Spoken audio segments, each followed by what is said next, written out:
My name is Sandra Creamer, and I welcome and thank you all for joining us here today and celebrating and acknowledging the 50 years of Deadly. I am the CEO of the Australian Women's Health Alliance, and I am Kalkadoon Wanyi, and my skin name is Kwade, and I'm currently on Durrumbal country, and I'd like to acknowledge all the traditional lands that you're on here today. First, I'd like to also acknowledge my elders for the foundation that they have laid over the 50 years of Deadly, for it was them who made this week happen. Our elders who faced many hurdles, yet they defined many obstacles. They paved the way. They did not just exist in a system that suppressed them. They fought with their strong spirit, knowledge and integrity, and they reshaped it for us. And NAIDOC is one of those important changes they made for us. I'd also like to acknowledge the Chair and Board of Directors of our Australian Women's Health Alliance.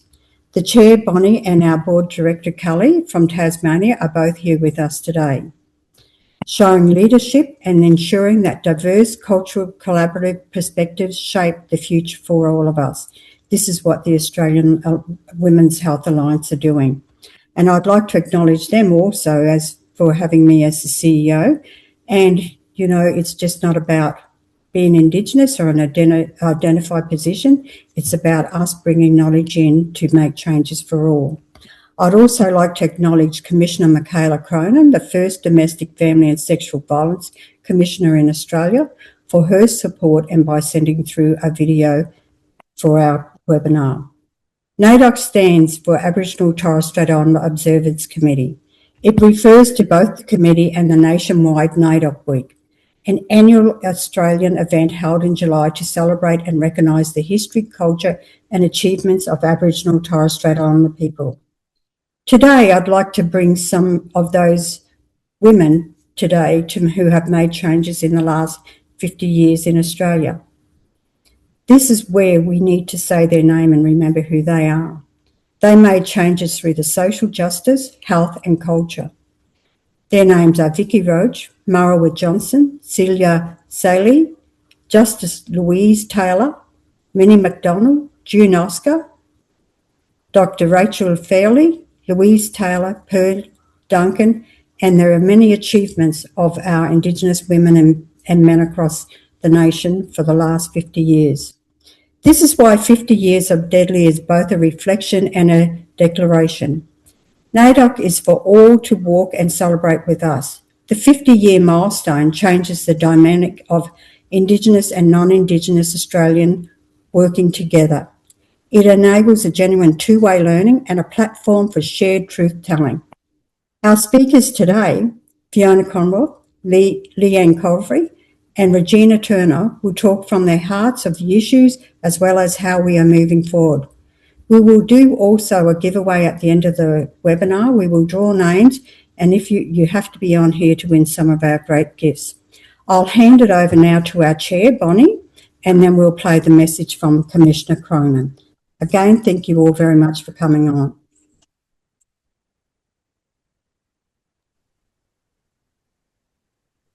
Thank you, Sandra.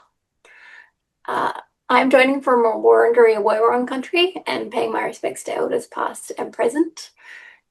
It's quite an honour to be a chair of an organisation which carries so much history. The Women's Health Alliance has been around for 40 years, as NAIDOC has been around for 50 years. And I believe the work that we do is built on the shoulders of giants that started under a big tree in South Australia on Kaurna land, where there was a community health conference and there was a whole lot of white men on stage speaking on panels over and over, and women at the community health conference were wondering what community health was really about, if this was the main conversation happening. So the women had their own conference on the side under a big tree.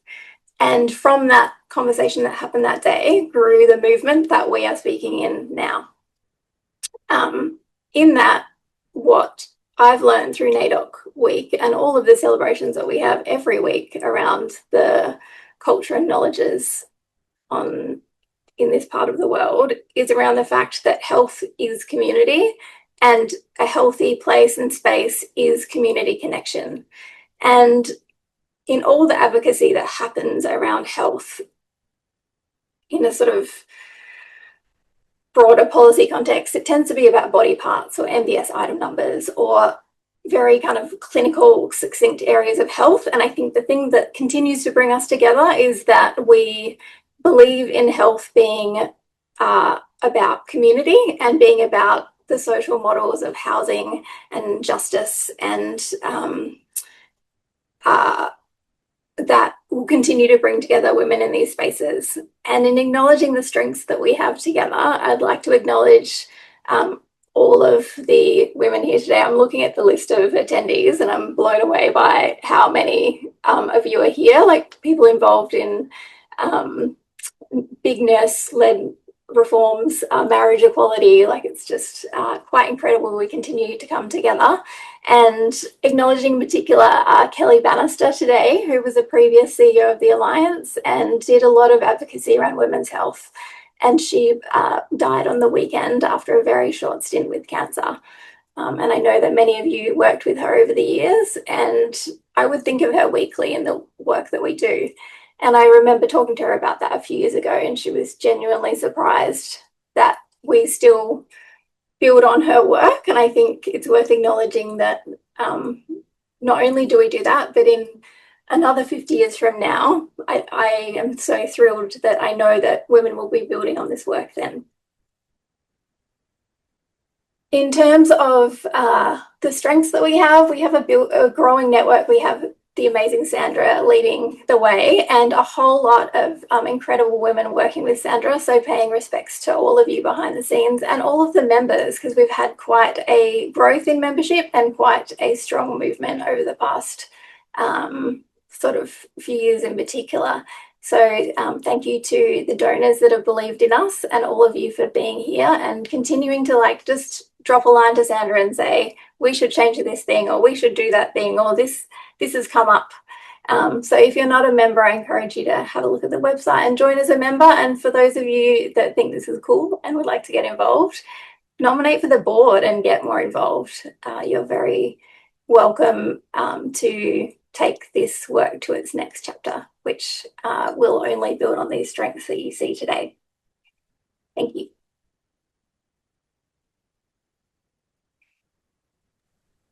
Thank you. We will now play the recording from Commissioner Michaela Cronin.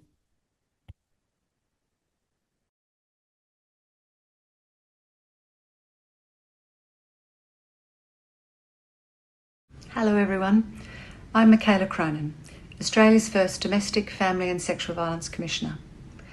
I want to begin by acknowledging the traditional custodians of the lands I'm on today, the Larrakia people.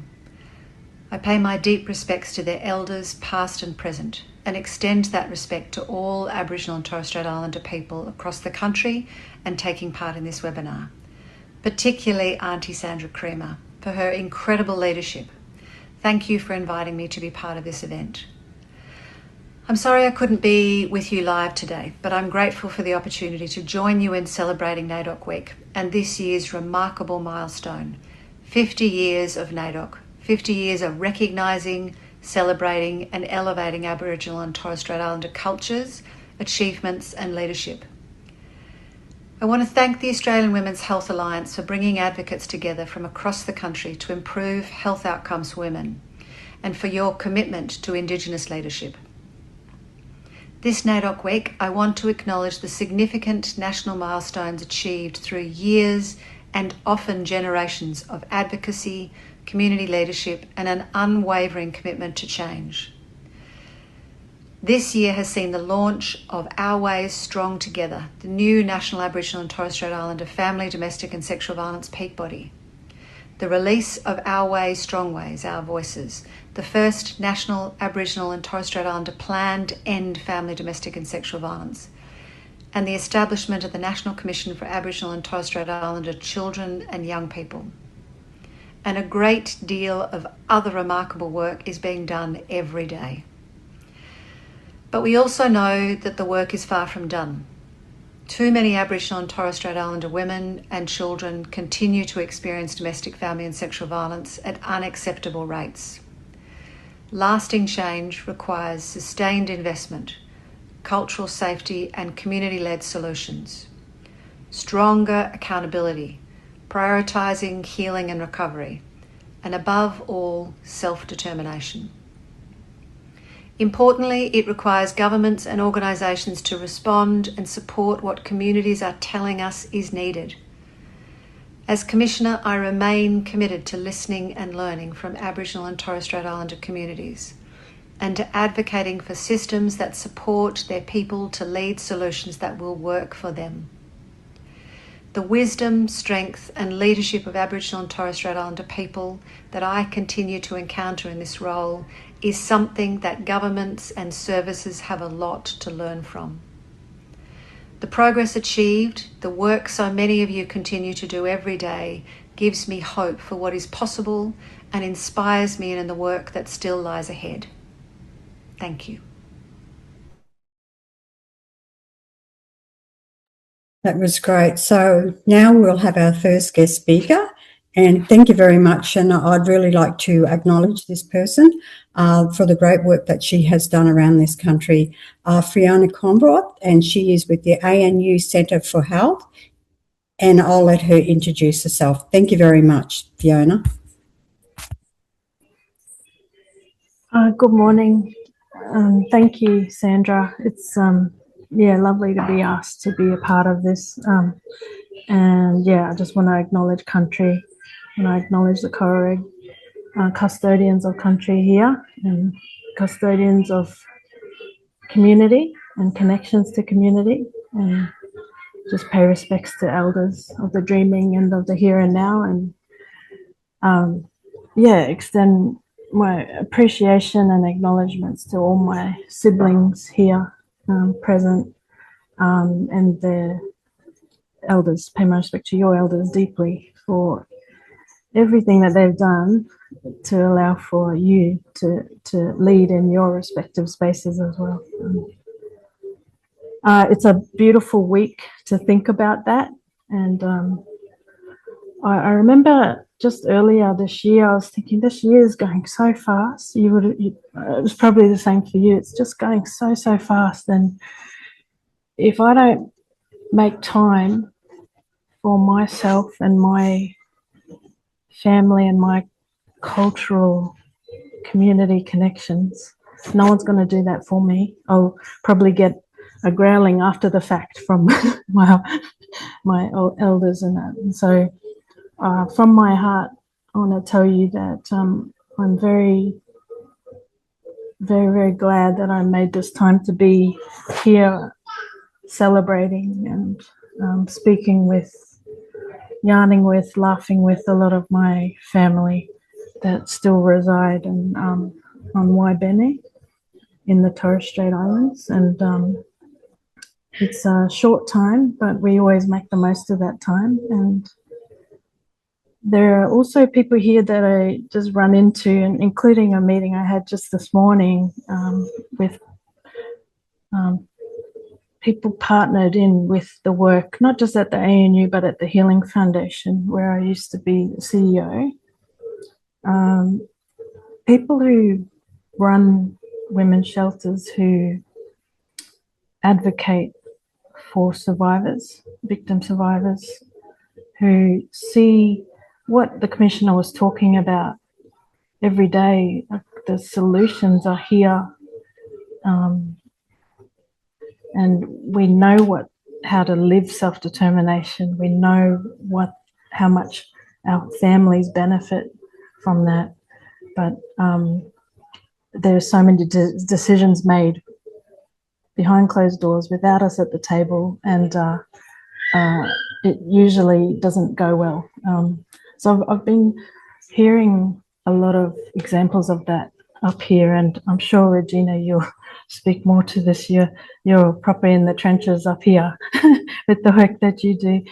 But I mean, just to continue those themes that the Commissioner was talking about, I'm forced and I have this space and time just to reflect on those giants in my family, but also in the community, whose shoulders we actually stand on, whose there's multi-generational excellence and success, and that's what NAIDOC's about for me. Yes, there's a lot of issues that remain. There's a lot of recovery. There's a lot of healing that needs to happen. Absolutely. We just need our resources back, and our decision making and power to put those resources where they need to go, and then we'll make great gains in that space.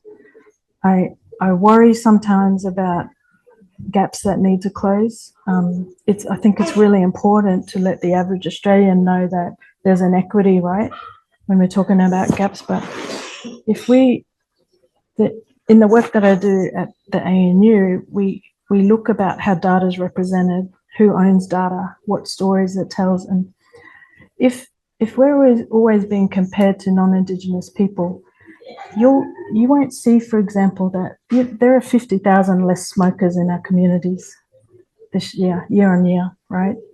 If we keep comparing and looking at success like that, where do all the people in communities working to end smoking and to create a tobacco-free generation, where do they get that validation, support, and encouragement to say you've stopped 50,000 people from smoking in a year?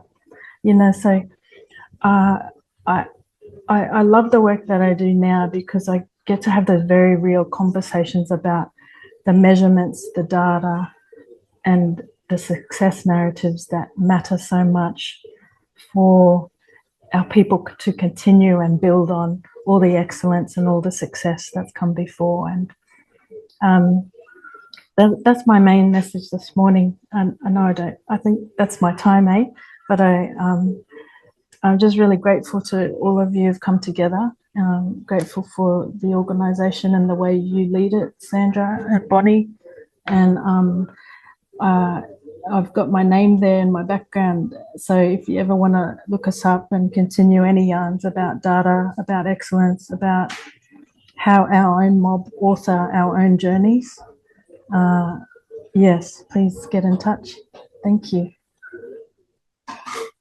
Yeah, thank you very much, Fiona, and I really appreciate the work that you do. And we've done quite a collaboration work before, and I would like that to continue in your field of work and the support that you would like to give us at the Australian Women's Health Alliance. So thank you very much. We'll go on to our next speaker, Leanne.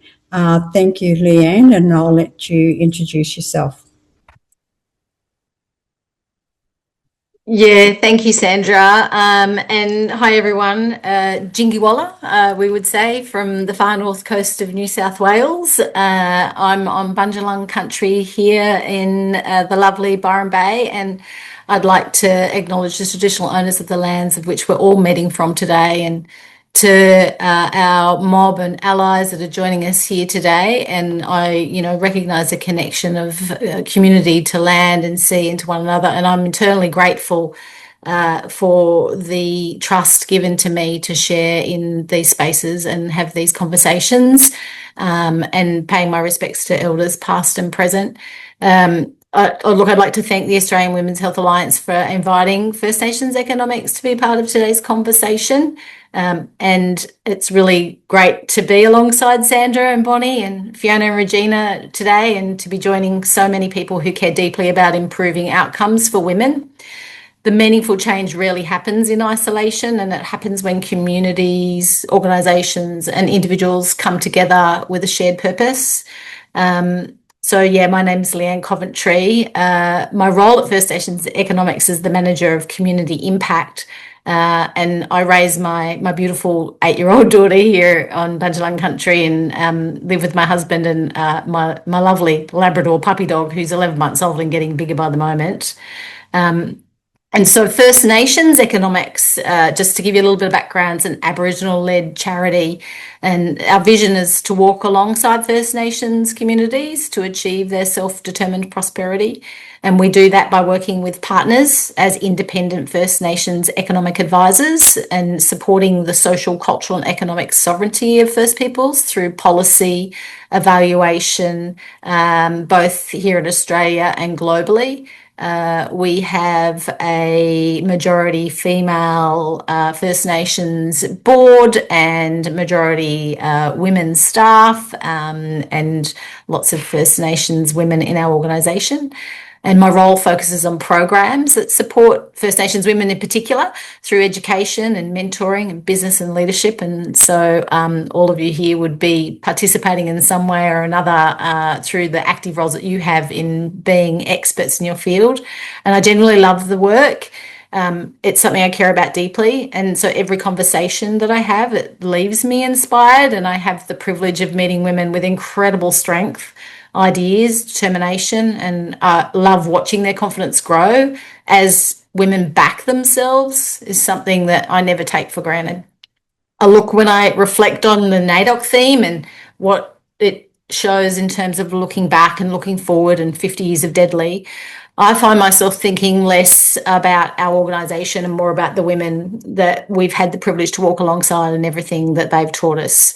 So rather than talking about what we do, I just want to share why I'm so passionate about investing in First Nations women with our organisation. And that passion actually comes from listening.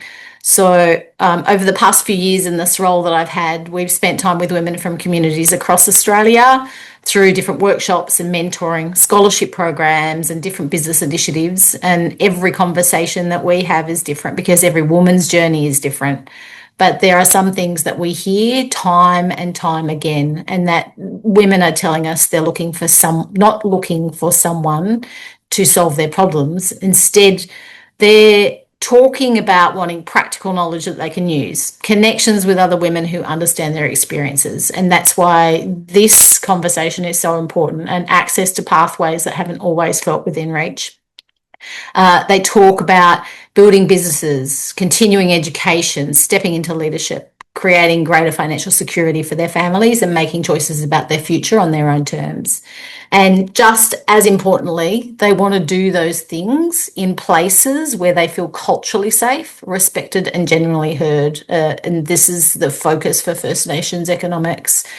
And all of those aspirations that they have, they don't actually exist just in isolation.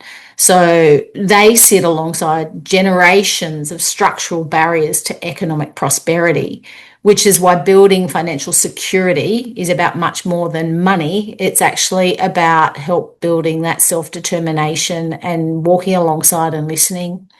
And those conversations have shaped the way that First Nations economics work. And rather than beginning with a program and hoping it meets needs, we begin by listening.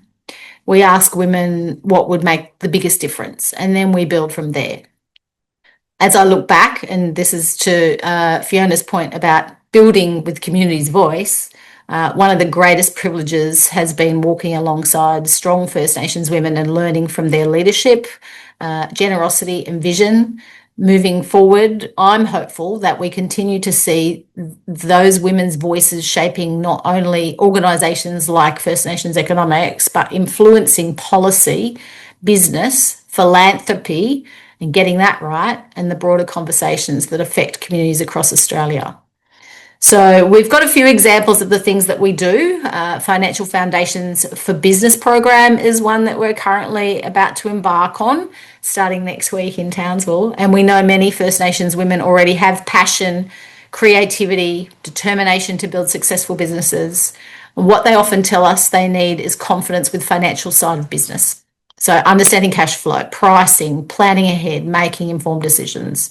These are all challenges. When women feel confident in those areas, they're all better placed to build sustainable business, support their families, and contribute to stronger communities, staying home and being self-determined in the way in which they want to go about and conduct their business and their lives.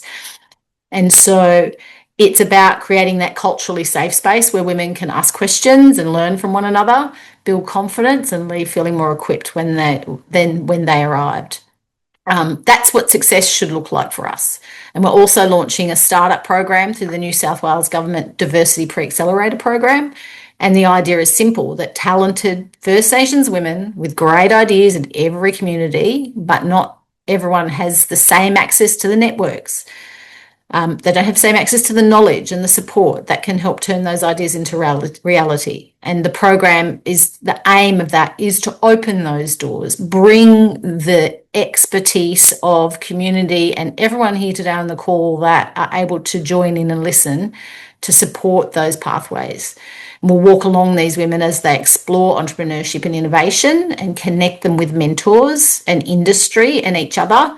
And we'll create a space for them to learn together and also build those relationships that will continue with mentor relationships way beyond the program.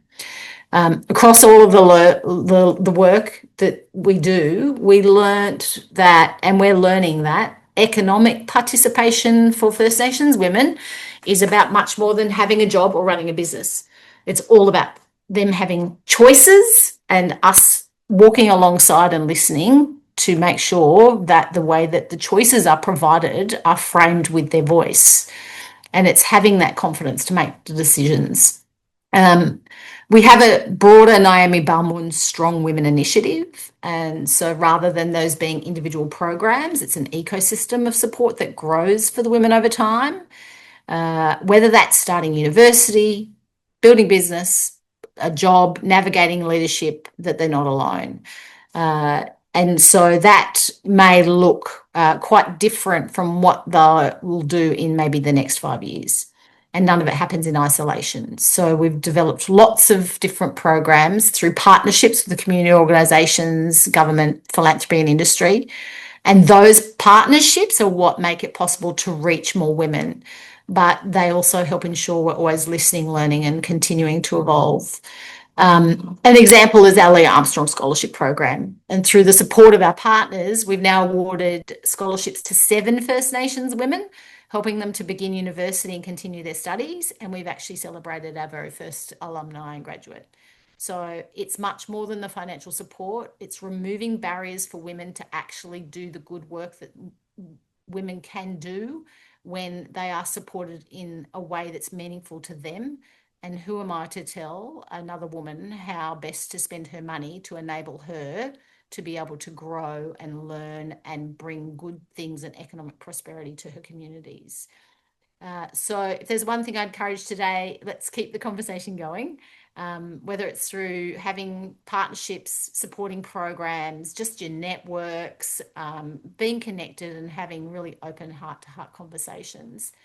We all have that role to play. So lasting change for us isn't something any one organisation delivers on its own. It's something that we build together. So I'm so excited about celebrating this year's NAIDOC theme, celebrating generations of people that have shown extraordinary strength, leadership and resilience. And our responsibility looking forward is to keep walking alongside First Nations women and all women as they pursue the futures that they want for themselves and their families and their communities. I think one of the things that I find most interesting for me and something I reflect on a bit is that when we talk about listen, I always go, it's got the same letters as silent. So I'll just leave you with that thought and I look forward to hearing from the other ladies. Thank you very much, Leanne. And also we just had in the chat, if you'd like to reach out to Leanne, you can contact her through First Nation Economics. Now I'd like to introduce our other speaker, and we go way back, and I'd really like to acknowledge Regina Turner, who is with Morakoska in the Torres Strait, and she works around, I think, 13 or 14 islands in the Torres Strait, providing a service. So thank you very much, Regina, for logging on. And I'll let you introduce yourself. Thank you.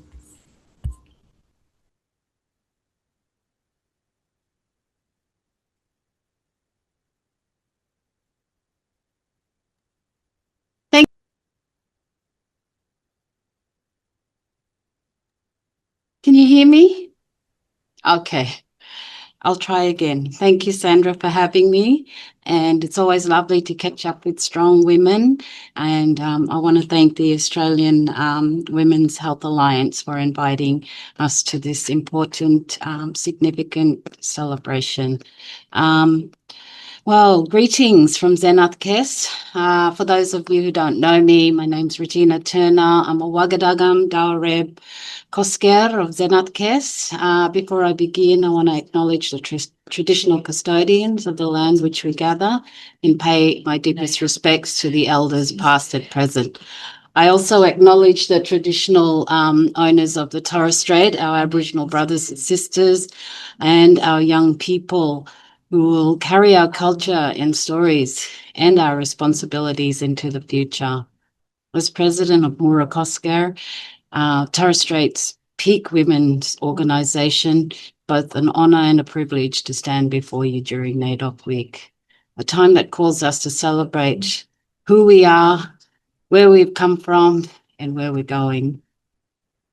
I'll just share a short story with you all, how Murakosker came about. It was all strong, visionary women, all our amas, our mothers, our akkas, our grandmothers, our aunties and sisters. Back in 1988, they started talking, come together. Women jumped on planes to go out and visit those 14, 15 communities on the outer island and start the talk about women's health and well-being. Domestic and family violence was unaddressed. Issues around family and children. As we know, Torres Strait, Zenatkes, patriarchal society. So that was one of the biggest, I think, work against the grain that our mothers had done. But when they got together, were the men scared? Damn, yeah, they were scared.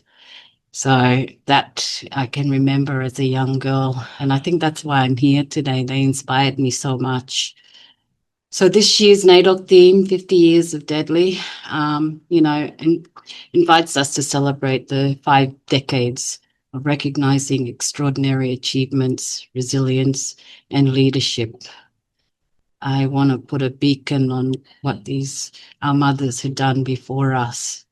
I'm only sitting in this seat. Yes, we continue the hard work that they did, but I think had they not provided that movement, I would not be in this seat today. I just want to mention our island customs, who teaches who we are, who teaches us respect, teaches us responsibility and belonging. It reminds us that every generation has an obligation to care for the next, just as our elders cared for us. Our culture is not something we leave behind. It's something we carry forward every day through our language, our dance, our song, our faith, our family ties, and our service to community. Community-controlled organizations are so important.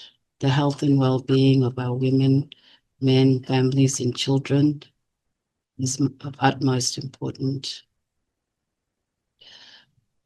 Community control is an expression of self-determination. It reflects a simple but powerful truth. Our communities understand our needs and our strengths and our aspirations. When First Nations people lead the decisions that affect our lives, our communities are stronger, healthier, and more resilient. Murakosker sorority was founded on those same values. I just want to acknowledge and listen to some of the speakers there today. Fiona, lovely to hear you're on the island. I hope I get to see you on this tiny island. But the data that you talk about, health and well-being data, even sovereign data, that's something that we need. Torres Strait has been compared, lumped in with Cape York. We need data to identify those trends and what's happening to tell the story, like you said. Leanne, oh my gosh, just the stuff, your programs, it just something that we would love to see more often. But yes, we're all sort of put together, the men and women. How lovely would that be? Something to work towards, and something that I can, would love to see on the forefront. We are the keepers and stories and the nurturers of culture, and often quite strength that holds families together. Across our communities, Torres Strait Islander women led with humbleness, compassion, and determination. Whether we are mentoring young people, advocating for our communities, supporting families through difficult times, or preserving our cultural knowledge, our leadership creates lasting change. When we invest in women, we invest in generations. When women are empowered to lead, children grow up proud of who they are. Families become stronger, communities become more connected. Culture continues to thrive. That is what being deadly means. It means leading with courage while remaining grounded in culture. It means celebrating success while never forgetting those who opened the door before us. It means honoring our elders while creating opportunities for our young people to dream bigger than ever before. As we celebrate 50 years of Deadly, we also celebrate the countless First Nation community-controlled organisations that have transformed lives across Australia. Their success is measured not only in program delivery or service provided, but is in stronger identities, healthier families, confident young leaders, and communities that will continue to shape the future. To our elders, thank you for your guidance and your unwavering belief in future generations. To our younger people, never underestimate the value of your culture or your voice. You are the next chapter in our story. Walk proudly in your identity. Learn from your elders and know that your community believes in you. And to our partners and supporters, Australian Women's Health Alliance, thank you for recognising and celebrating this prestigious event. As we mark this important milestone, let us honour the past by strengthening the future. Kai Maeso, ours well. Thank you.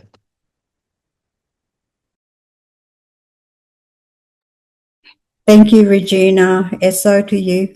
That was very powerful. Thank you very much. And again to all our other 3 guest speakers. But we'll go on to our other board member, Kelly, and she will give a summary of all the conversations today. So thank you, Kelly. Thank you, Sandra. Can you see me? Yep. Great. I think Regina just actually did a beautiful summary of all the key issues that have been raised today. I just wanted to start by thanking all of you, Sandra, Bonnie, Fiona, Leanne, and Regina. And my job is to create a really quick summary of all the incredible things that we heard today.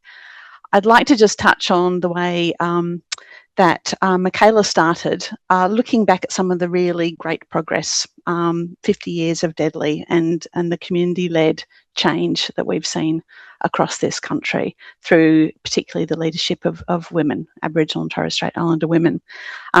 She mentioned that we have a new peak, Our Ways Stronger Together, and a National Commissioner finally for Aboriginal and Torres Strait children and young people. But also all of our discussions here have really nailed what we still need to do, what this country still needs to do, and the progress that still needs to be made. So I wanted to touch on a little bit of that.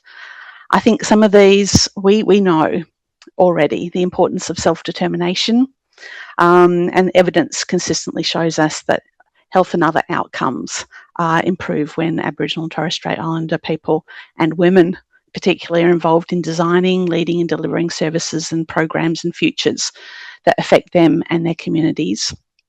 And really want to join the link with Leanne too around talking about economic independence and the security and the confidence that comes when women have their own independence and how that impacts them and their families as well. We also know the connection to culture as a protective factor for women. as well. The strong connections to culture, country, family and community, as we've heard today, all contribute positively to health and other outcomes for the communities, and the importance, as Regina pointed out, the importance of community control as well in that connection. The recognition of women's leadership, I think, has been a really strong vein today. Aboriginal and Torres Strait Islander women have always been leaders and carers and healers and advocates and knowledge holders, and their leadership's critical to improving health and other outcomes for future generations. And Regina, I think that was just a wonderful element that you brought to your part of the speech. Thank you.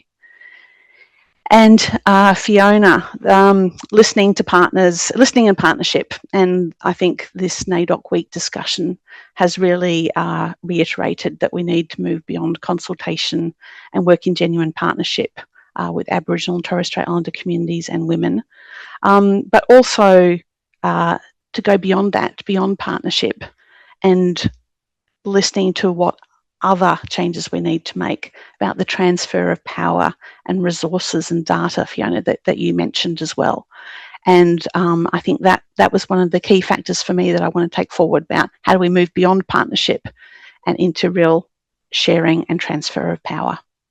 So they were the main themes that I wanted to pull out, but thank you for everyone that's spoken today, and thank you also, Sandra, for leading this conversation. Thank you very much, Kelly. And what I'd like to do is go back to all our guest speakers, and if they could just give one, before we do go, we do have prizes. We have 4 gifts to give away to women, and I'd just like to quickly show the gifts. We do have an Aboriginal Torres Strait Islander quilt that was made. We have a beautiful Aboriginal Torres Strait Islander bag. And my beautiful niece, who does all the illustrations for Aboriginal Torres Strait Islander books, we've got 3 children's books, and we also have the new Warlpiri dictionary to give away. Kelly, you have the list of names we went through when we actually spun a little wheel before this. And Kelly, if you could just actually let those know who we're going to send those gifts to, and if they can send us their details, that'll be great so we can post it to them. Fantastic. Thanks, Sandra. So our 4 lucky attendees that are taking some prizes home, or who will be sent the prizes to their homes. Alison Fonseca. Thanks for joining us, Alison. It's fantastic. Sue Hine. I feel like a game show host. Lisa Gia, I think that's the correct pronunciation. And Jan Thompson. Congrats to all 4 of you, and they are great prizes coming to you. Thanks, Sandra. Thank you. And if we can get your name and address, and we can send them to you this week. So thank you very much for that. What I'll do now is I'd like to go back to our 4 guests, to our guest speakers, to our 3 guest speakers. And if you can just share with me, okay, 1 word, what you would like to do, how you'd like to see NAIDOC to go to the future.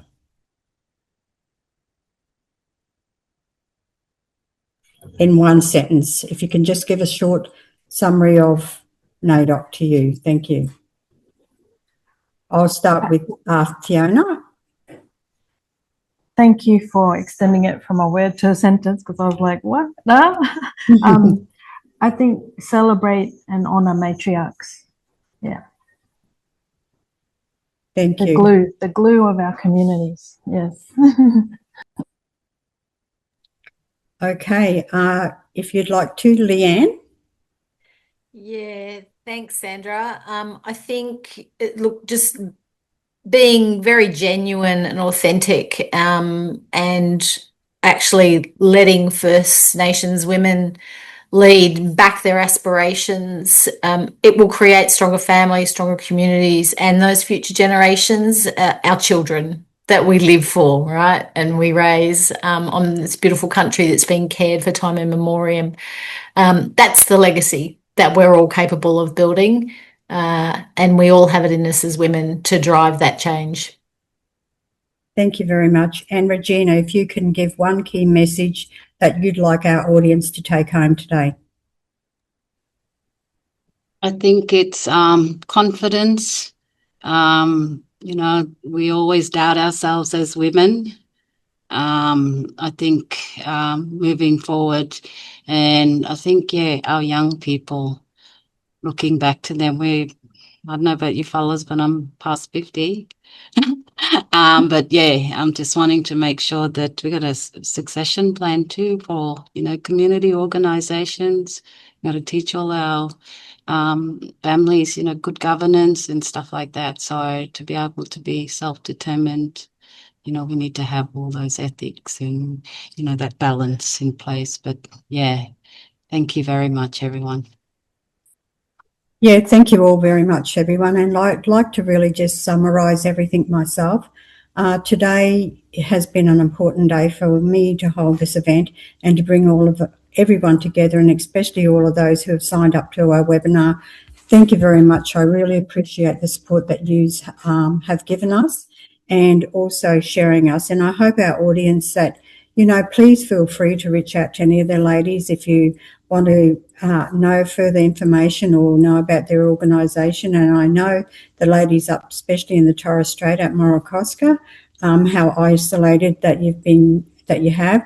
And I just want to acknowledge the work that we've been doing with them. We actually have received some funding to support Morocosca. Someone approached us, and what we're looking at doing with the Australian Women's Health Alliance and Morocosca have invited us to do it with them, is to help get first aid training out in every one of the remote communities out in the Torres Strait.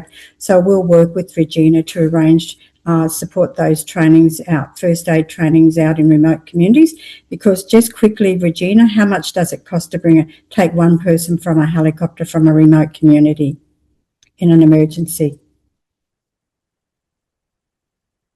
Sorry, so if you were to travel from TI to, say, a community like Stephen Island that doesn't have a airstrip, you're looking at about 8,000 or more just one way.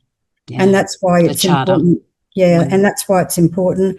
Regina has approached us and, to support them to get first aid training out in all those remote communities, because our 8,000 is a lot of money when you live in isolations up in the Torres Strait and you're servicing 14 organisations.